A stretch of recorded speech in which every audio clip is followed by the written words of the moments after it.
Greetings friends, and welcome to Skillcapped. Valorant has been out for a little over a year, and thus, a lot of beginner guides have become outdated.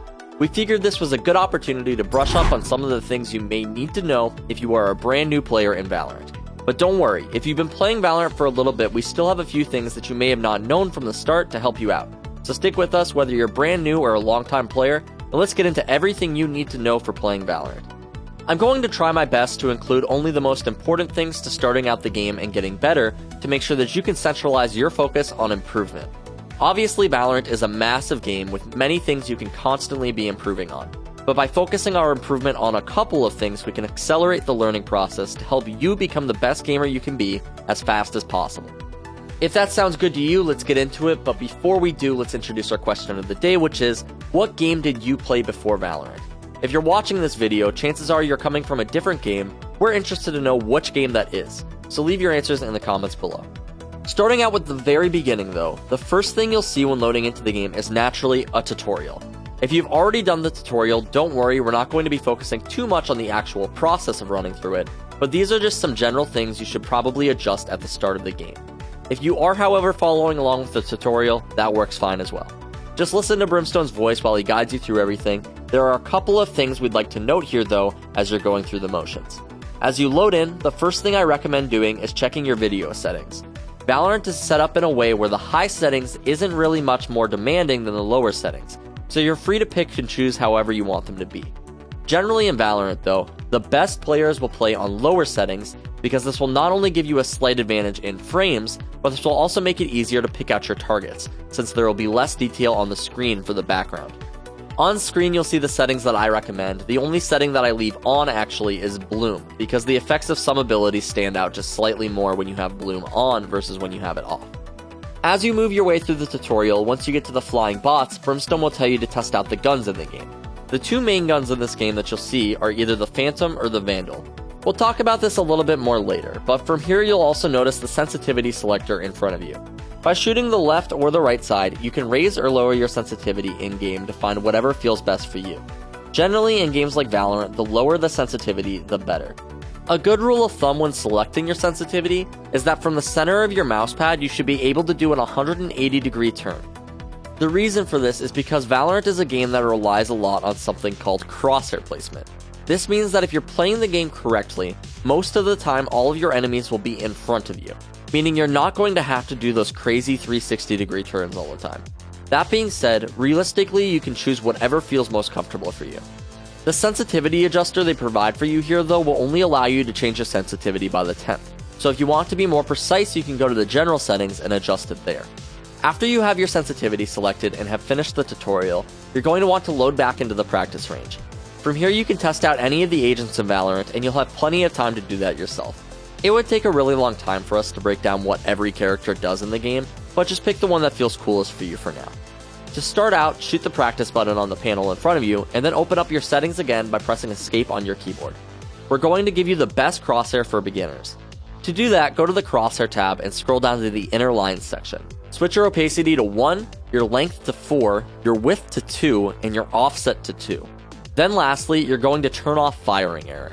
This will make it so your inner crosshair will not move, but your outer crosshair will move when you move. Since in Valorant you are inaccurate when moving, you're always going to want to make sure that you are standing still when you shoot.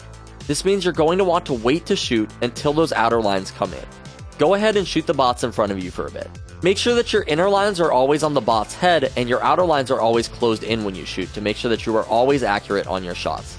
This is going to be a lot of your difficulty when you first start playing Valorant. Valorant is different than other shooters in this way, and it is crucial that you learn to stand still when you're shooting or you're going to have a very rough time. Not only that, but Valorant is also a game of headshots, and because of how important it is to learn to aim for the head, I suggest that you train yourself to only aim for headshots from the start. It is a lot easier to start by teaching yourself good habits than it is to break bad habits later.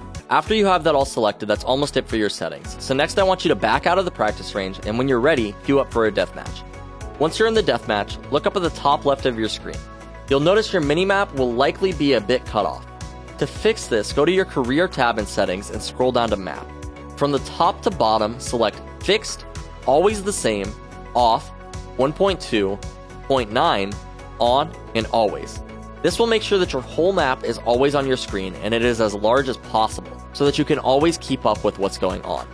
You'll notice there will be times that you'll glance at your map and it will actually get you killed. So having it larger like this will make it a lot easier to constantly be informed on where your enemies are more safely.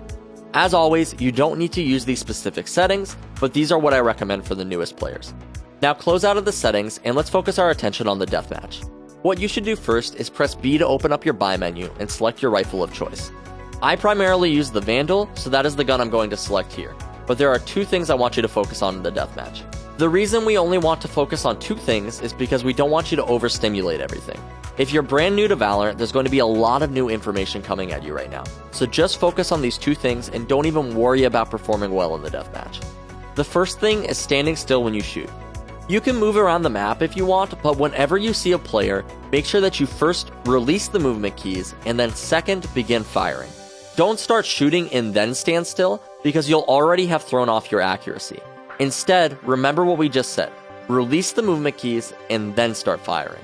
That's the first thing I want you to focus on. Just keep practicing this until you feel like you've got it down. A lot of players, even in higher ranks, don't realize how bad their movement is, so this is the first step to improving that for you.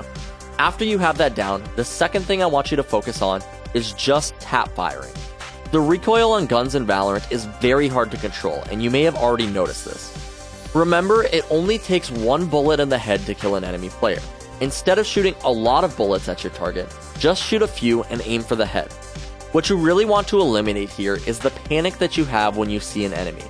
Many new players will just start spraying all of their bullets when they see a target, but what I want you to do is try to slow it down for yourself. Try to play more calmly and aim for the head. Going forward, this is going to be your rulebook.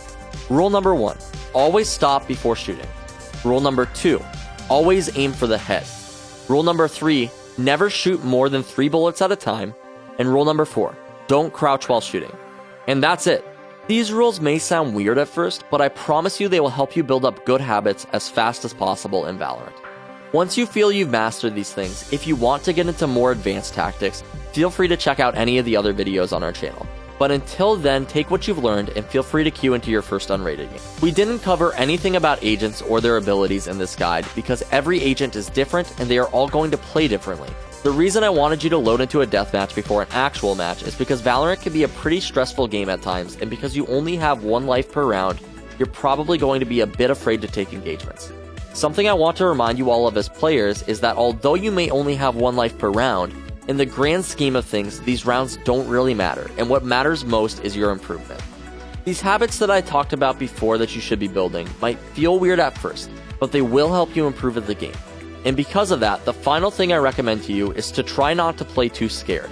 Don't be afraid to play aggressively or take duels in Valorant, because remember, the less gunfights that you take, the harder it will be for you to get better at gunfighting. The fastest learners are not the ones who are afraid to make mistakes, but they're the ones who can make a mistake and then learn from it. Try to remember that going forward.